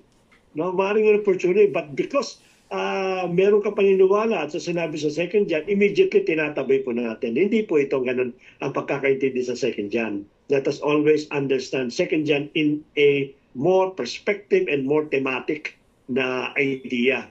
So if it is the church involved, at alam po natin sa church may mga weak pa yung pananampalataya, still maturing, developing. No? Napakahirap po yan kung mahaluan po ng ibang doctrines. Or else, it might sway, no? It might go with that kind of doctrine. Kaya tayo po mga dependent of faith, na alam po natin na it might damage the church or other members po ng church, then tayo po mga dependent po ng church nito. We should already, not welcoming that person. You are not welcome anymore here because we already established our faith in God. We have the doctrine of Christ. So we will not accept any kind of doctrine except the doctrine of Christ. That is 2 John chapter verses 10 to 11. Hindi po yung individual. Again, ulitin po natin, let us always welcome yung mga tao po na individually, no? Pag tayo po dinadalaw, let us open our door, let them come into our house, let us start the doctrine of Christ. Maybe that is the way of God in order for him to accept the Lord Jesus Christ. If it is the church issue and doesn't want to, he keep on debate, nakikipag-debate na po sa loob po ng church, creating confusion, that is the time we should apply this verses 10 to 11. They are not welcome anymore in the church. Yun po sinasabi po dito. I hope na magbigay po tayo ng clear answer. Okay. Additional, no, yung pong sa 2 Corinthians chapter 6, as I mentioned, do not be equally yoked with unbelievers, for what partnership can righteousness have with wickedness? Or what fellowship does light have with darkness? What harmony is there between Christ and Belial? Or what does a believer have in common with an unbeliever? What agreement can exist between the temple of God and idols? For we are the temple of the living God. As God said, I will dwell with them and walk among them, and I will be their God, and they will be my people. Therefore, come out from among them, and be separate, says the Lord. Touch no unclean thing, and I will receive you. So, it's clear po, no? Kuya Manny, gusto mo magdagdag bago po natin itackle yung question ni Ate Elizabeth? Wala na po.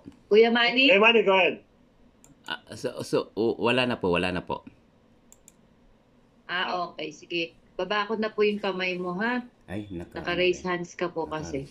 Okay. May question po kasi I think that would be for 2 John. Yeah. Okay. This is just an additional question. Before we go to Ate Riza's question, is it okay po? Kasi hindi naman kayo mga puyat, ano? Hindi naman po madaling araw sa inyo. Pwede po ba tayo mag-extend ulit? No problem, Pas. Actually po, kararating Generous po sa time ngayon na lang sa Pilipinas ka. Pero pag nandito ka sa Saudi, madali tayong matapos. Actually nga, galing nga po kaming Cavite. Dumating kami around 9. Tapos, nag-dinner kami. Tapos natulog ako natulog ako konti. Tapos si Pastor konti. Tapos, nag-set po kami ng alarm. Naka 1 oras kami ng tulog. Sige po, at actually, proud tayo, di ba, sa Jesus the Great I Am members. Bakit po? Kasi during that time, we had the meeting before our vacation. We asked suggestions from the other brethren if we're going to invite 2 visitors to preach in our church. But, di ba? Sasabihin ko rin sana yan, dahil in-insist natin na baka pwede tayong maano dyan, sabi niya noon. Ayan. So, di ba? Kasi baka may sa atin yung Opo, Pas.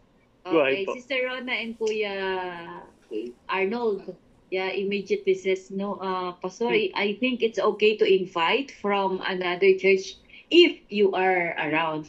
So, if you are not around, then it's better to, that's why we came up for a video preaching. How was the preaching? Okay po ba? Medyo, kasi iba ang, parang hindi kami sanay mag-preach ng hindi live. May impact naman po ba o natulog naman kayo habang ako'y nag-preach? Okay naman po, Pas. Pero iba talaga pag andyan kayo. Okay, praise God. So, as much as possible, gusto natin ng preaching live lagi, no? But because dun sa inyong suggestion, tayo po ay nagkaroon ng preaching over video. Okay, so that is a good sign. Pero meron po tayong isang invited. Sabi nga naman ni Pastor, narinig niya ng magturo. So hindi naman po masyadong malayo sa ating pagtuturo. Okay, so ito po yung question ni Ate Riza. Pero nagre-raise ng hands si Kuya Dave. Kuya Dave, nagre-raise ka ng hands? Okay lang. Ako po, siyempre mga 2 months kong nakasama si Pastor Floyd, okay naman po. Pareho lang po. Okay. Okay. So, okay, puntahan natin yung question ni Ate Elizabeth. Kasi ang sabi ni Ate Elizabeth dito, Pastora, sabi niya, sa 1 Corinthians chapter 14, verse 26 hanggang 40 daw. Okay? Ang sabi niya, regarding po sa mga kababaihan na maaari rin po na maging leader. Ngunit dito sa verse, malinaw po na taliwas ang sinasabi ni Paul. 1 Corinthians. O yung mga First Corinthians. Chapter 14, verse 26. Sige. Okay? Tapos daw po, yun daw po, nasa verse 33 hanggang 35 yung patungkol sa mga babae na hindi dapat maging leader sa church. Tapos, patungkol din sa speaking in tongues naman sa 36 hanggang 40. So, di ba, parang doon pinagbabawal ang mag-speak in tongues, no? Parang in a sense, pag hindi natin naintindihan, parang pinagbabawal mag-speak in tongues, parang pinagbabawal ang mga kababaihan na magsalita sa iglesia. Okay, di pa kisagot. Okay, ano yung una? Yung sa babae, no? Sa 1 Corinthians. Oo, chapter 14. Chapter 14. Binanggit kasi doon ni binanggit, I'll speak again because this is the red stand. In 1 Corinthians chapter 14, they mention about not to allow the woman to preach. Ang sabi po doon. And normally, they're interpreting this Bible verse as literally. No, but let us remember, when you're interpreting the Bible, it is not a matter of getting literally, no? And that absolutely correct when I mentioned that this literally, they're preventing the woman in the church and Corinto to preach. But as I said, now when you are trying to define the Bible, we have also to consider the custom. We have also consider the traditions during that time. Now, it is not a matter of getting the literal meaning. Literally, Paul warned these people. But the question is, why? Why Paul mentioned not to preach the woman only in Corinth? Why not in Ephesians? Why not in Philippians? Why not in Colossians? Why not in other letter? In fact, in the Timothy, he gave instruction. Why not Timothy tell them never allow the woman to preach? Only in Corinthians, specifically in 1 Corinthians. Why? Because culture po ng mga Corinto po dito in the Church of the Corinth, no, they are abusive. They're accustomed that the woman trying to pretend, trying to demonstrate, they are become a more what do you call this? Authoritative, no, become more namayabang. They're trying to impress the audience, the congregation, that they can speak even better than a man. May culture kasi ganito sa Corinto. And that is the reason why Paul trying to correct that kind of character. It is not the preaching per se, no, but the character of the woman. No, if you want to preach the gospel, you have to change first the character. And that is what Paul mentioning. And don't allow them to preach. Why? Because they don't see the glory of God in their life. How can you allow the woman to preach when in fact they're trying to destroy the character of their husband? Yun ang inaano po rito. So iba po yung sinasabi po rito. Sabi ko also, the only proof that Paul never intend to prevent the woman to preach is because you cannot see in other letter that Paul mentioned na hindi po allowed ang babae po to preach. In fact, sinabi na nga natin sa 2 John, no? Yung sabi natin dyan na elect na woman. No, babae po yan. At binigyan na emphasize po ni John. And a lot of women that are really a great messenger of God. Sabi nga natin lagi, iba yung una daw naging Babae. una daw na naging evangelist. Babae. A great evangelist, yung Samaritan woman. Siya raw yung unang nag-proclaim ng gospel ng ating pong Panginoon. Imagine po nyo, sino pa unang nakakita ng resurrection po ng ating Panginoon? Babae po yan. Si Mary Magdalene po pinakanot mo dyan. So there's something wrong kung a-apply po natin ng literally 1 Corinthians. Definitely it is not Paul's intention to prevent the woman to preach the gospel. Hindi po yun ang kanya pong tema dito sa 1 Corinthians 8. I hope na nakapagbigay tayo mag-clear din sa question na yan.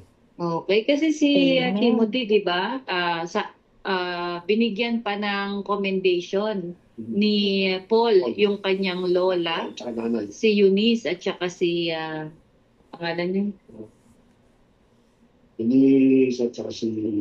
basta, makakalimutin na po. Maaalala po natin mamaya yan. No? Si Luis nga. Eunice at saka si Luis. So, yun po. Parehong babae yun. Binigyan ng commendation kasi nakuha ni Timothy yung pananampalataya niya dun sa lola niya at saka sa kanyang nanay. Ibig sabihin, tinuturuan si Timothy ng kanyang lola at saka kanyang nanay. So, yun po, no? At madaming, kasi sa may judge na babae, si Deborah. Wow. May mga apostol po na mga babae din. Pinagligtas ng buong Israel. Si Ruth. Si Ruth. Oh, di ba? Marami pa po. Si Ruth nga. Si Ruth yung nangunguha Si Esther. Si Esther. Okay, si Esther, di po ba? Marami pong mga character sa Bible na ang babae ay hindi sinabing allowed specifically, pero kasi tingnan natin yung setting po, kung sino yung kausap. During that time, mga Corinthians, puro po mga pasaway. Buti na lang, di tayo taga-Corinthians, taga-Philippines. Okay. Personally po si Pastor Bernard dati, talagang pinangahawakan niya, hindi pwede ang babae, di ba? That's correct. That's my belief before. Because of this 1 Corinthians. But then as we go deeper in the study, diba? Sige po. Na-explain na to ni Paz nung sa Bible, yung sa Corinthians na in everything, we have to always look in the context. Kasi doon po nagkakatalo lahat. Kasi meron pong mga scripture na ito ay may pataong kinatutungkulan. Kaya ito din po yung na-learn namin, Paz. Thank you po, Paz. Do not take the word of God literal. Kasi meron siyang theme na dapat natin na i-acknowledge while we are studying the word of God. Amen. Okay. Actually, I already mentioned her that we already discussed it previously, but for the sake maybe she wasn't able to listen during that time, maybe she's on duty, so we take the opportunity to answer. And about the speaking in tongues daw, Daddy, because it also mentioned in 1 Corinthians chapter 14 to stop from do not speak in tongues daw po, di ba? So yung specific na verse niya. Sa 44. Ito yung sa 1 Corinthians 14:34. The woman should keep silent in the church, for they are not permitted to speak, but should be in submission, as the law also says. Yan yung sinasabi po na. Yan yung binanggit na natin. Na because yung babae kasi dito, the attitude of the woman in the Corinth is really different. If you try to read the history of the woman in Corinth, masyado po silang hindi talaga naayon yung mga pananalita. Ano po yung isang speaking in tongues? The speaking in tongues kasi di ba na-mention diyan yung yung wag mag-speak in tongues. 6. Kailan po? Ito.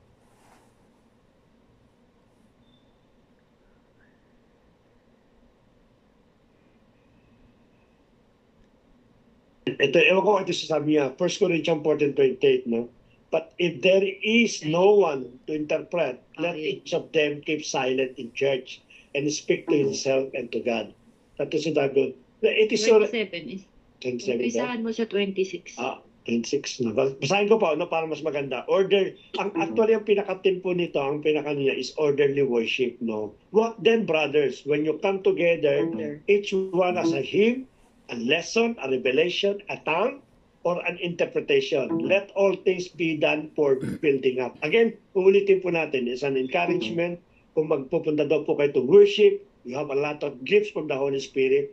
Let all things be done for building up. Yun ang sabi po ni Pablo. And in order. Yeah, in order. In any speak in a tongue, let there be only 2 or at most 3, and each in turn, and let someone interpret. Sabi po doon, 2 or 3, sabi daw po doon, most 3, sabi po doon.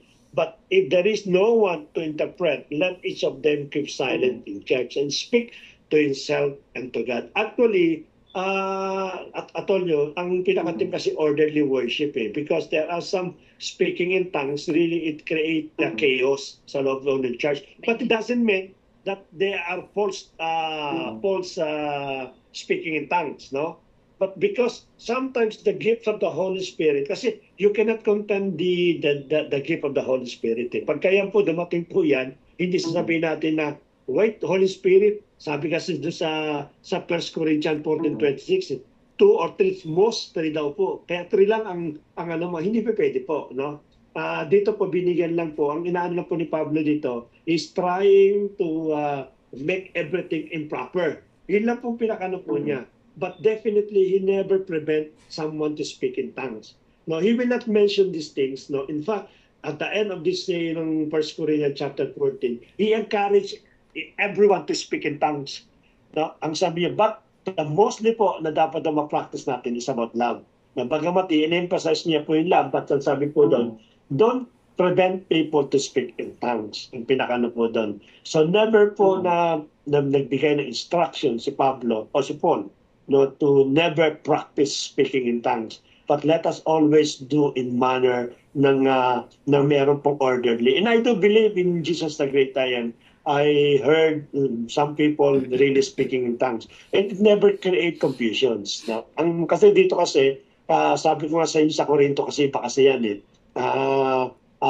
mostly po yung orderly ng worship ang kinokorek ni Paul, including the woman, including all those gifts, no? Alam kasi ni Paul na may mga gifts ng mga taong ito. So let us all do in order, in proper manner. So that, sabi po doon, that the purpose is to building up everyone, not to create confusion because of the practicing of the gifts of the Holy Spirit. So yun po yan, hindi po niya piniprevent at never pong tatawagin ng ating kapatid na ito ay hindi galing po sa Diyos. Sapagkat there are some people that really trying to interpret the Bible that hindi po speaking in tongues is coming from the devil. Hindi po, wala pong binanggit po si Pablo po na ganyan.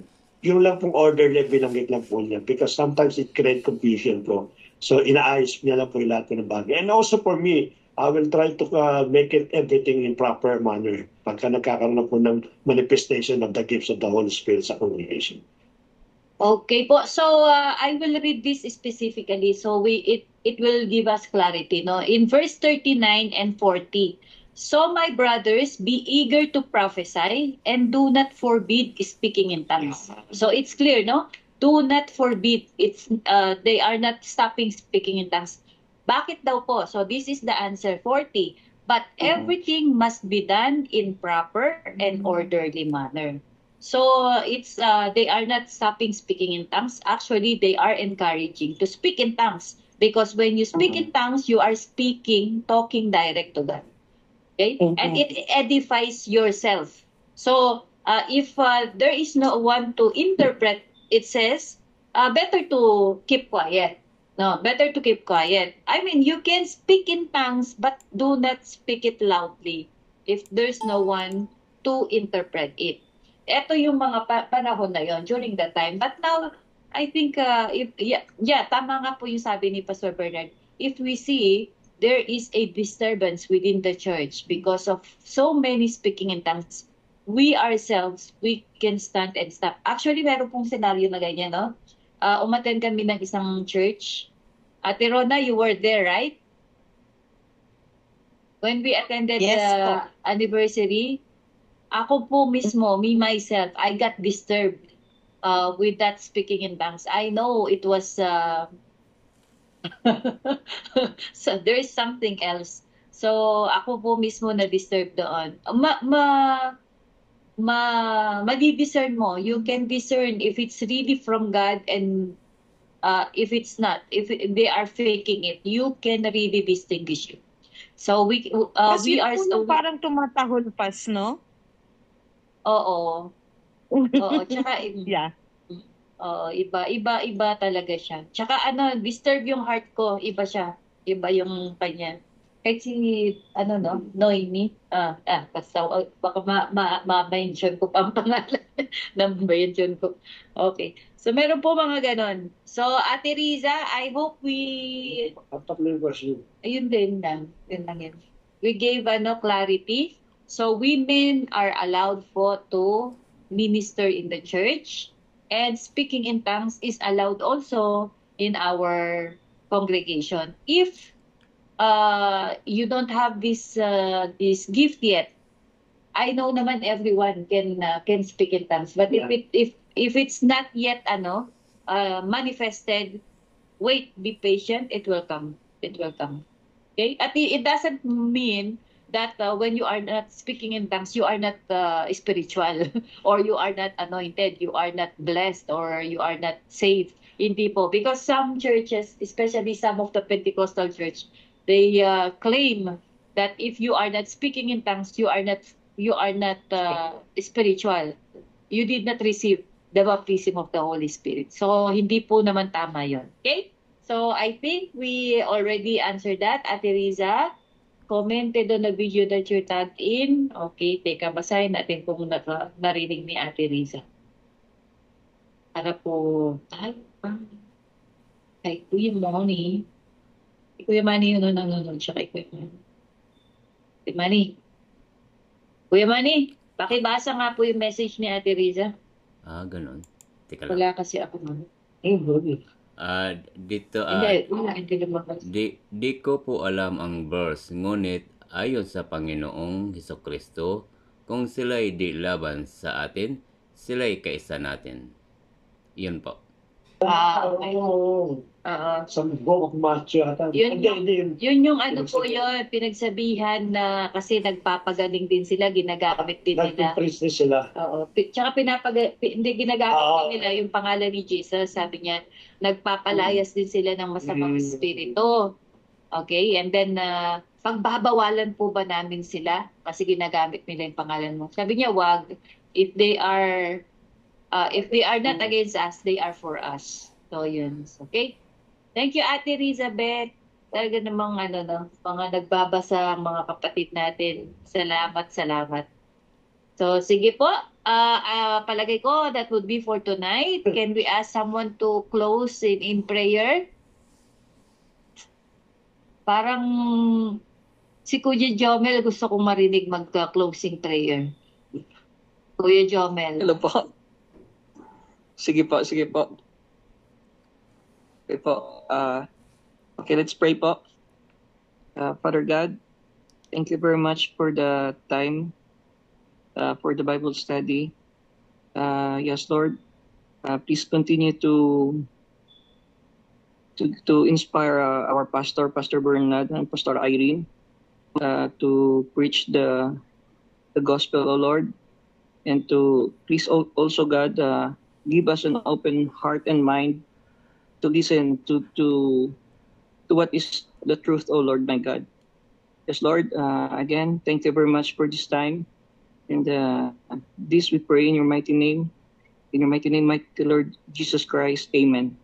Amen. Thank you Thank po. you very much po. Amen. At sa atin yan po pala ito. Salamat po. Yung sa Pilipinas, siguro Oo, nilimutan ko. Pastor. Yeah. Sige po, Kuya Dave.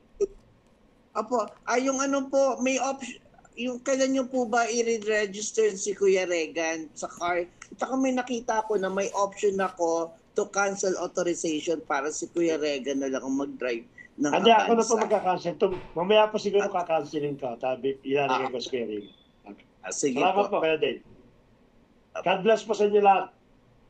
Elbert po. Good night. Thank you po, Pas. Good morning. Good morning, Pastora. Good morning po, Pastora. Good morning po, Pastor. Ano